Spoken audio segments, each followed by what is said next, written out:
ಎಲ್ಲರಿಗೂ ನಮಸ್ಕಾರ. ಇವತ್ತು ನಾವು ಮಾಡ್ತಿದ್ದೀವಿ ಎಲ್ಲರ ಫೇವ್ರೇಟ್ ಚಿಕ್ಕಿ. ಹೌದು, ಇದೆಲ್ಲರಿಗೂ ಫೇವ್ರೇಟ್. ನಮಗೆ ಸಿಹಿ ತಿನ್ನಬೇಕು ಅನ್ನಿಸ್ದಾಗ ಇದು ನಾವು ಇನ್ಸ್ಟೆಂಟಾಗಿ ಮಾಡ್ಕೋಬೋದು ಮತ್ತು ತುಂಬ ಹೆಲ್ದಿಯಾಗಿ ಇರುತ್ತೆ. ನಾವು ವಿಡಿಯೋದಲ್ಲಿ ತೋರಿಸ್ತಿರೋ ಹಾಗೆ ನಾನು ಕಪ್ಪು ಬೆಲ್ಲದಲ್ಲಿ ಮಾಡಿದ್ದೀನಿ.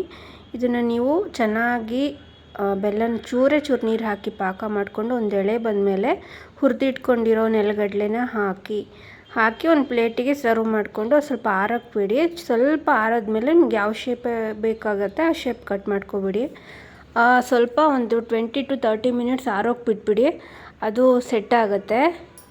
ಫಸ್ಟ್ ತೆಗೆದ್ಬಿಟ್ರೆ ಏನಾಗುತ್ತೆ ಅಂತ ಹೇಳಿದ್ರೆ ಅದು ಇನ್ನೂ ಬಿಸಿ ಇರುತ್ತಲ್ವಾ, ತಿನ್ನೋಕೆ ಅಷ್ಟು ಟೇಸ್ಟ್ ಇರಲ್ಲ. ಪೂರ್ತಿ ಆರಿದ್ಮೇಲೆ ಈಗ ಸರ್ವ್ ಮಾಡಿ ಮಕ್ಳಿಗೆ ಕೊಡಿ. ಮತ್ತು ನೀವು ಸ್ವೀಟ್ ತಿನ್ನಬೇಕು ಅನ್ನಿಸ್ದಾಗಲೂ ಇದನ್ನು ಮಾಡಿ ಇಟ್ಕೋಬೋದು. ತುಂಬಾ ಚೆನ್ನಾಗಿತ್ತು, ತುಂಬ ಚೆನ್ನಾಗಿ ಬಂದಿತ್ತು. ನೀವು ಟ್ರೈ ಮಾಡಿ. Thank you for watching.